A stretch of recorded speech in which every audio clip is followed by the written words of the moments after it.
네, 오늘은 바꾸니까 바뀌지 않는다라는 제목으로 말씀을 나누겠습니다.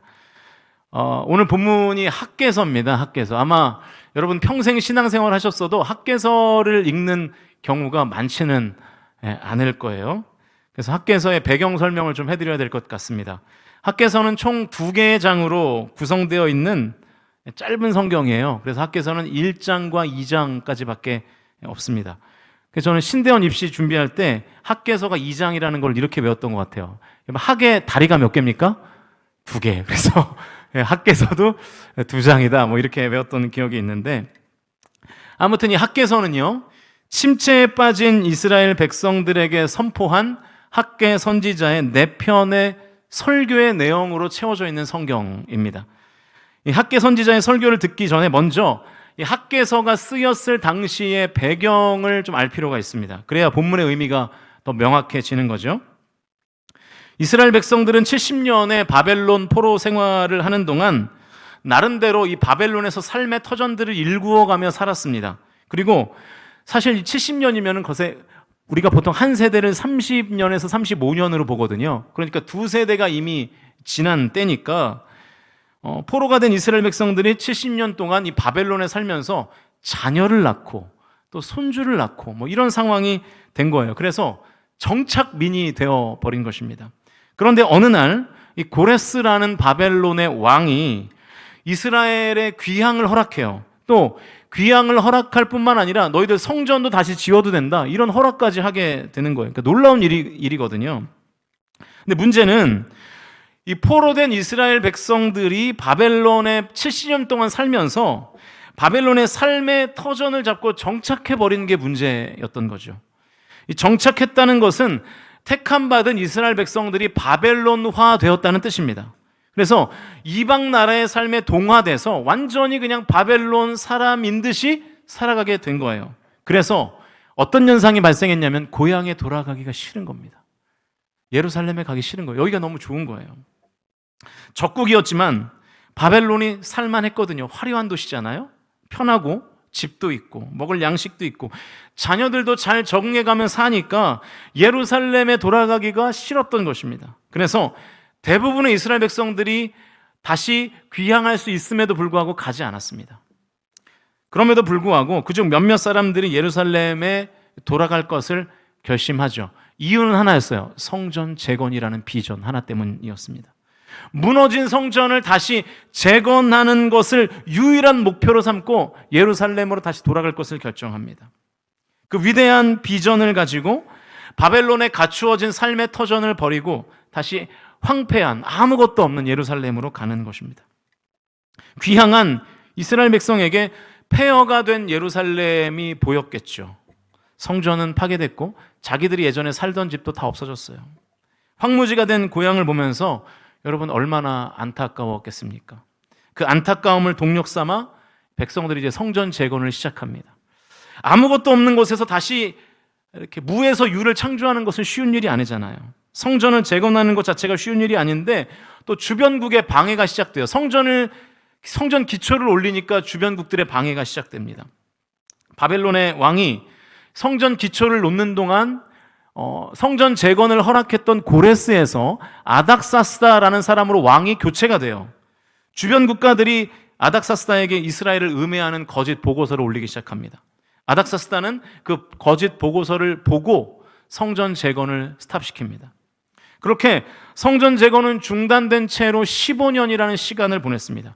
15년 동안 예루살렘 성전은 성전의 기초만 놓인 채로 그 누구의 돌봄도 받지 못하고 흉물스러운 건축물로 남아있게 된 것이죠. 그냥 돌무더기에 불과한 거죠 뭐.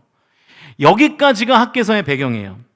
제가 장황하게 설명을 했는데 정리를 해드리면 다음과 같습니다. 화면을 보여주시죠. 바벨론의 왕이 고레스일 때 포로였던 이스라엘 백성들 중에 일부가 성전 재건을 위해서 예루살렘으로 귀환합니다. 그리고 그 귀환한 백성들이 성전 재건을 시작해요. 성전 재건 프로젝트가 시작될 때 바벨론의 왕이 고레스에서 아닥사스다로 바뀝니다. 무너진 성전이 조금 재건될 기미가 보이니까 주변국들이 이스라엘을 음해하는 상소를 바벨론에게다 올리게 되고 아닥사스다 왕이 그것을 보고 성전 재건을 중단시킨 상황. 것입니다. 그리고 15년이 지났어요. 이게 학개서가 쓰인 배경입니다. 물론 그동안 의식 있는 어떤 사람들은 귀향한 이스라엘 백성들을 촉구하기도 했습니다. 우리가 다시 예루살렘에 온 것은 성전을 짓기 위해서 왔는데 왜 우리가 15년 동안 아무것도 하지 않고 있느냐? 이렇게 막 촉구하기도 했어요. 다시 시작하자 이렇게 촉구하기도 했습니다. 그러나 그 외침은 허공의 메아리로 돌아오게 됩니다. 귀향한 이스라엘 백성들이 이렇게 대답했기 때문이에요. 본문 2절인데요. 같이 읽겠습니다. 2절 시작. 만군의 여호와가 이같이 말하여 이르노라. 이 백성이 말하기를 여호와의 전을 건축할 시기가 이르지 아니하였다 하느니라. 하나님 말씀하시는 건데 이스라엘 백성들이 뭐라고 말했냐면 아직 다시 재건할 때가 아니다라고 말했다라는 거예요. 의식 있는 누군가가 다시 성전 재건을 시작합시다라고 말하면 대다수의 이스라엘 백성들이 아직은 때가 아닙니다 이렇게 말했다는 거예요. 자, 그러면 예루살렘으로 귀향한 이스라엘 백성들이 15년 동안 성전 재건을 하지 않고 뭘 했는가? 다른 무언가를 했을 거 아니겠습니까? 그 내용이 3절과 4절이에요.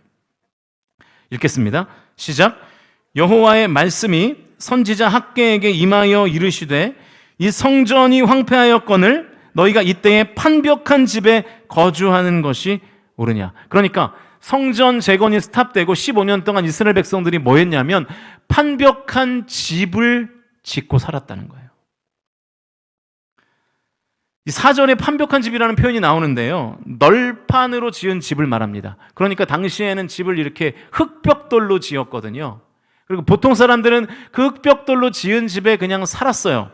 그런데 거기에 이제 그 흙벽돌로 지은 집 안쪽에 널판으로 이렇게 나무를 댄 집을 판벽한 집이라고 말합니다. 그러니까 지금 우리의 시각으로 보면 판벽한 집은 완전히 허접한 그런 집인데 당시에는 흙벽돌로 지은 집 위에 널판지를 댔다는 것은 지금으로 말하면 우리가 사는 집의 벽을 대리석으로 한 그런 상황과 똑같은 것입니다. 그러니까 대단히 화려한 집을 의미하는 것이 바로 이 판벽한 집이에요. 자, 그러니까 하나님께서 학개 선지자를 통해서 이렇게 말씀하시는 거예요. 너희들이 바벨론에서 성전 건축을 목적으로 예루살렘에 왔는데 성전은 저렇게 황폐해져 있는데 너희들의 살 집이 저렇게 화려한 것이 정당하냐, 옳으냐?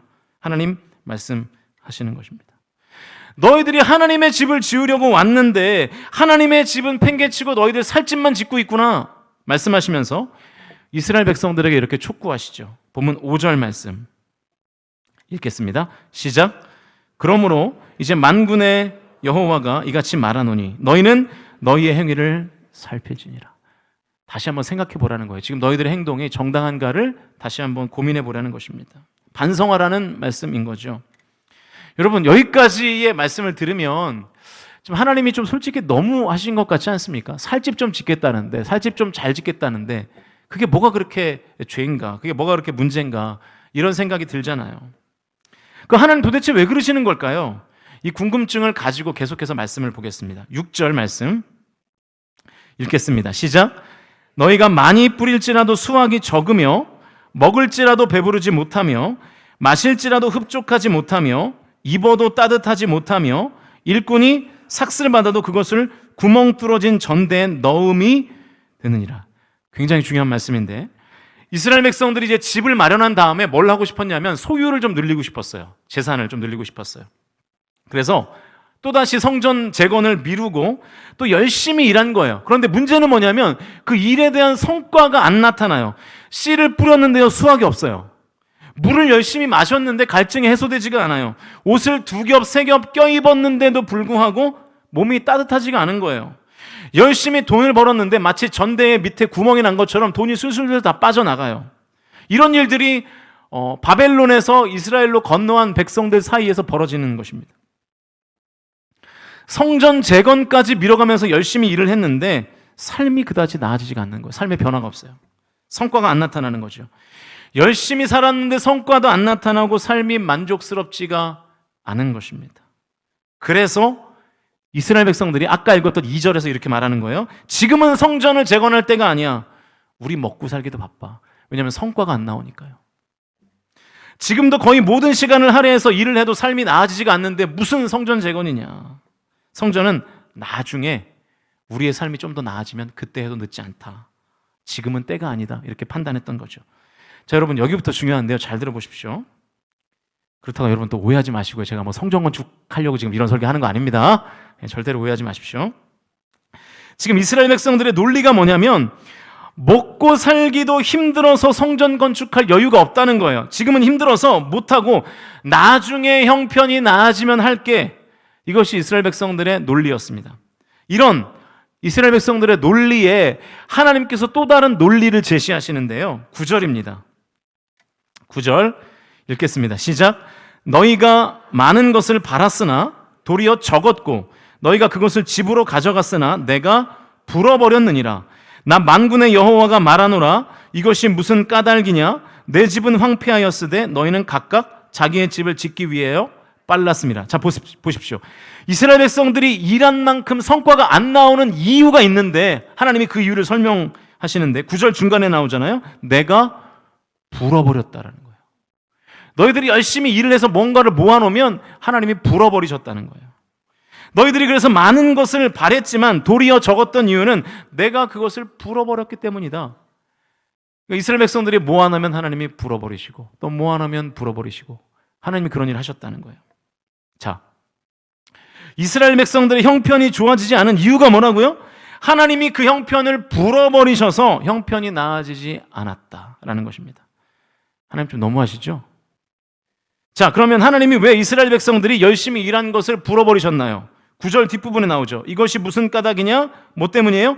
내 집은 황폐하였으되 너희는 각각 자기의 집을 짓기 위하여 빨랐기 때문이다. 그러니까 너희들이 열심히 농사를 지어도 수확물이 적은 이유, 먹어도 배부르지 않은 이유, 물을 마셔도 갈증이 계속 남는 이유, 옷을 2겹, 3겹 껴입어도 여전히 추운 이유, 일당을 받아도 돈이 모이지 않는 이유, 내가 다 불어버려서 그래 라고 말씀하시면서 그 이유를 너희들이 성전에 관심이 없기 때문이다 라고 하나님께서 말씀하시는 것입니다. 그러면서 구체적으로 하나님이 어떻게 이스라엘 백성들의 형편을 어렵게 하셨는지까지 하나님께서 묘사하십니다. 10절과 11절 말씀 읽겠습니다. 시작. 그러므로 너희로 말미암아 하늘은 이슬을 그쳤고 땅은 산물을 그쳤으며 내가 이 땅과 산과 곡물과 새 포도주와 기름과 땅의 모든 소산과 사람과 가축과 손으로 수고하는 모든 일에 한재를 들게 하였느니라. 하나님이 이렇게 하셨기 때문에 열심히 일을 해도 모이지가 않았던 거예요. 내가 하늘과 땅의 기능을 다 막았다. 그리고 사람과 가축이 생산하는 모든 것에 다 가뭄이 들게 했다는 것입니다. 하나님이 이렇게 하셨다는 거예요. 사랑의 하나님이. 너무하시죠? 이런 방식으로 이스라엘 백성들의 소유가 늘어나지 못하도록 하나님이 하셨다는 거예요. 하나님이 이스라엘의 형편을 어렵게 하셨다는 거예요. 여러분 다시 반복합니다. 하나님이 왜 이스라엘 백성들의 형편을 어렵게 하셨나? 성전은 황폐하게 두고 자기의 집만 화려하게 꾸몄기 때문이다. 이스라엘의 형편이 어려워진 이유는 성전 건축을 미뤄왔기 때문이다 라는 것입니다. 제가 여러분 이 상황에 대입시키려고 하는 게 아니라 지금 제가 논리를 지금 찾으려고 하는 거예요. 자, 조금 전에 이스라엘 백성들의 논리가 뭐라 그랬습니까? 우리 이제 집 한 채 막 마련했어. 이제 좀 재산을 늘려야 되는데 형편이 영 나아지지가 않아. 형편이 나아지면 성전 재건하자. 이게 백성들의 논리였습니다. 지금은 형편이 어려워서 안 돼. 힘들어서 못 해. 힘들어서 못 한다는 것이 이스라엘 백성들의 논리였어요. 그런데 지금 하나님은 뭐라고 말씀하시냐면 순서가 틀렸다는 거예요. 그게 아니라 형편이 힘들어서 성전을 재건하지 못하는 게 아니라 성전을 너희들이 재건하지 않으니까 형편이 어려워졌다는 거예요. 제가 이 논리를 설명하고 싶어서 여기까지 온 것입니다. 이해가 되십니까? 이런 메시지 아마 많이 못 들어보셨을 것 같아요. 하나님이 오늘 본문을 통해서 이스라엘 백성들에게 말씀하세요. 형편이 어려워서 성전 재건을 못하는 게 아니라 성전을 재건하지 않았기 때문에 형편이 어려워진 거야. 너희들이 지금 순서를 바꿔서 살고 있어 라고 말씀하시는 것입니다. 힘들어서 못하는 게 아니라 안 해서 힘들어진 것이다. 자, 하나님이 왜 이스라엘 백성들이 이 판벽한 집을 먼저 지은 것을 책망하셨을까요? 판벽한 집 자체가 문제가 아니라 그 순서로 살면 이스라엘 백성들이 망하는 길로 가기 때문에, 죽는 길로 가기 때문에 하나님께서 징계로 심판하신 것입니다. 그러니까 하나님은 이스라엘 백성들을 위해서 책망하신 거예요. 생각해 보세요. 하나님께 성전이 뭐가 그렇게 중요하겠습니까? 사는 길이 판벽한 집에 있는 것이 아니라 성전에 있기 때문에 하나님께서 징계를 하신 것입니다. 더 직설적으로 표현해 보면 오늘 본문의 내용은 이렇습니다. 하나님, 나부터 살고 성전 지어 드릴게요 라고 하는 백성들의 말에 하나님은 이렇게 대답하시는 거죠. 무슨 소리냐? 성전 먼저 짓지 않으면 너희들이 죽어 라고 말씀하시는 거예요. 성전 재건을 위해서 예루살렘에 귀환했는데 어느 순간부터 이스라엘 백성들의 우선순위가 바뀐 거예요. 성전이 아니라 내 집이 된 거고, 성전이 하나님이 아니라 나의 삶이 된 것입니다.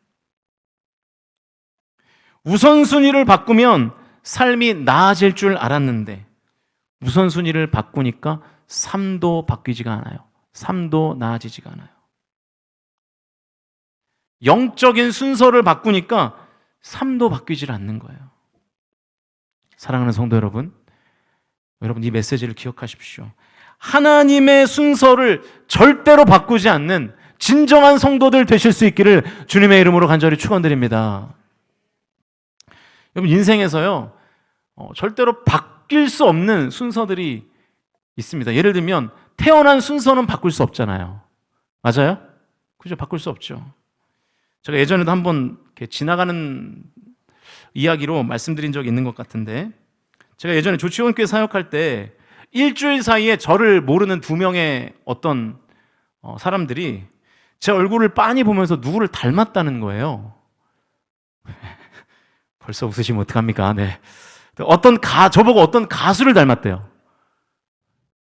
굉장히 기분 나쁘신 얼굴이신데, 아무튼 얘기를 끝까지 들어보십시오. 트로트 가수 중에 신유라는 가수가 있습니다. 이제 반응이 오네요, 이제. 네. 아세요? 뭐 두 손을 이렇게 하시는 분도 계시는데, 야, 되게 인기가 많은가 보죠. 전 잘 몰라요. 뭐 일소일소 일로일로라는 찬양은 아니고 뭐 이런 곡을 불렀던 사람인 것 같은데요. 잘 모르시는 분이 계실 것 같아서 제가 사진을 하나 준비했습니다. 보여주세요. 예, 저분이 신유인데 닮았습니까? 어떻게 이렇게 닮았나요? 제가 닮았다는 얘기를 일주일 사이에 2번이나 들은 거예요. 여러분 지금의 저를 생각하시면 안 됩니다. 그때는 제가 지금보다 상태가 조금 더 나았습니다. 네.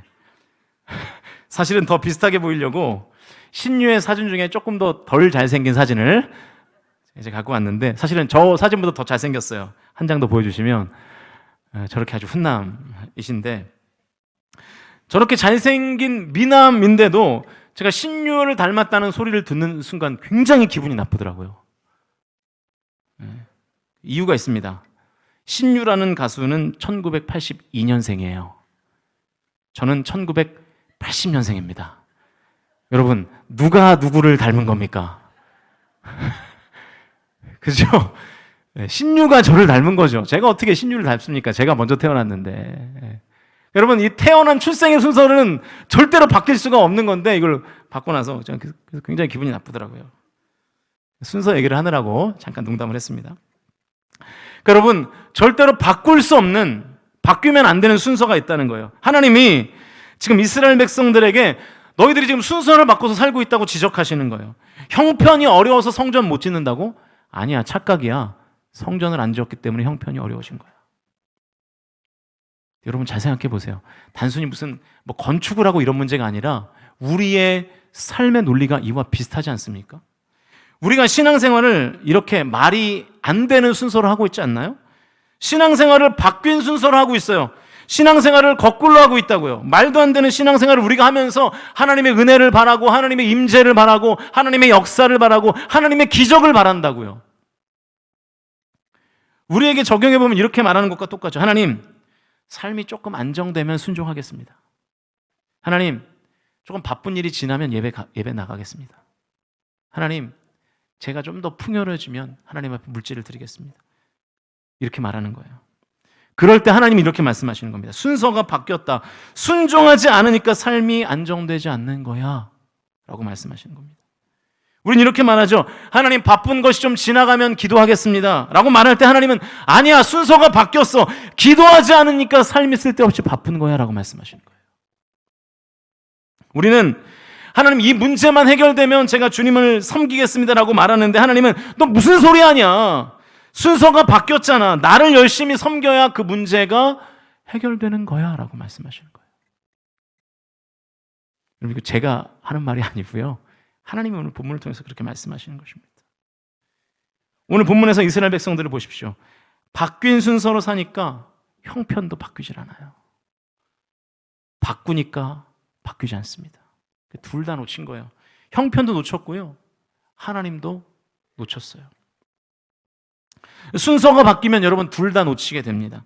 순서가 바뀌면 악순환이 반복되는 거예요. 하나님 없이 열심을 내면 낼수록 내 삶의 형편도 안 좋아지는 것입니다. 그리고 하나님과 멀어지는 악순환에 빠져버리는 것이죠. 그러나 여러분 믿으십시오. 내 삶을 다시 순서를 바꿔서 정방향으로 나의 삶을 바로 잡으면 선순환이 일어나게 될 줄로 믿으실 수 있기를 주님의 이름으로 축원드립니다. 그게 하나님의 약속입니다. 하나님과의 관계도 좋아지고 하나님의 능력으로 우리의 삶의 문제도 해결되는 것입니다. 하나님 없이 열심히만 사니까 문제도 해결이 안 되고요, 하나님의 책망을 듣는 것입니다. 성경을 보시면요, 어떤 사람들이 기적을 경험하나요? 기적을 경험한 사람들은 언제나 문제를 하나님께 가져온 사람들이에요. 그랬을 때 하나님의 기적을 경험했습니다. 저와 여러분도 이런 기적의 주인공들 다 되실 수 있기를 주님의 이름으로 축원드립니다. 우리는 무조건 열심히 살면 다 좋은 것이라고 생각해요. 맞는데요, 항상 맞지는 않습니다. 잘 한번 생각해 보십시오. 여러분, 만약에 꼬마 아이가 한 명 있는데 자기 힘으로는 절대로 열 수 없는 문이 있다고 가정해 봅시다. 그런데 그 문을 열고 나가야만 해요. 그럼 이런 상황에서 꼬마 아이가 할 수 있는 가장 최선은 뭡니까? 어떻게 행동해야 맞는 것일까요? 있는 힘껏 계속해서 문을 열면 그게 최선을 다하는 겁니까? 아니면 도구를 이용해서 문틈에 뭘 껴서 막 해보면 그게 최선을 다하는 겁니까? 이 아이에게 있어서는 그거는 최선이 아니죠. 꼬마 아이가 할 수 있는 최선은 아빠를 불러다 열어달라고 하는 거예요. 아빠한테 가서 아빠 문 열어줘 하는 거예요. 그게 최선이에요. 아빠 손을 붙들고 와서 이 문을 열어달라고 부탁하는 것입니다. 그런데 우리가 하나님이라는 아버지를 두고 우리의 삶 가운데 그냥 막 애쓰고 막 노력해서 그 열리지도 않는 문을 막 열어보려고 하니까 문도 안 열리고요, 하나님과의 관계도 멀어지는 것입니다. 혹시 지금 저와 여러분의 삶이 무언가를 열심히 하는데 성과가 안 나타난다면, 무언가를 열심히 하는데 삶이 바뀌지가 않는다면, 그래서 하나님으로부터 멀어져 있다면 여러분의 삶을 다시 한번 되짚어 보십시오. 순서가 바뀌어 있을 가능성이 큽니다. 성도된 우리가 살아가는 삶의 방식은 내 형편과 나의 처지가 먼저가 아니라 성전이 먼저이고 하나님이 먼저이고 예배가 먼저인 줄로 믿으실 수 있기를 주님의 이름으로 축원드립니다. 거기로부터 나머지의 문제들을 풀어가는 거예요. 그러면 하나님께서 나의 삶을 인도하시고 보호하실 것을 믿으실 수 있기를 주님의 이름으로 간절히 축복합니다. 사랑하는 성도 여러분, 이제 본격적인 추석 명절 연휴가 시작됩니다. 긴 연휴죠. 우리 물론 주일이 있지만 다음 주 화요일까지 아니에요? 목요일부터 먼 거리를 이동하고 많은 사람을 만나는 분주한 일정일 수 있겠지만, 여러분, 한편으로 이 긴 연휴를 한번 나의 삶을 되짚어보는 반성의 기회로 좀 삼아보시면 어떨까요?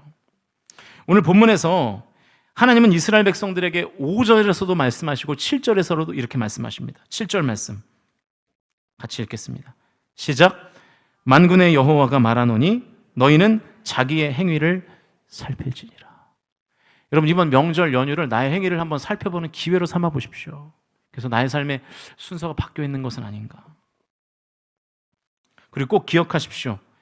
힘들어서 못하는 게 아니라 안 해서 힘들어진 것입니다.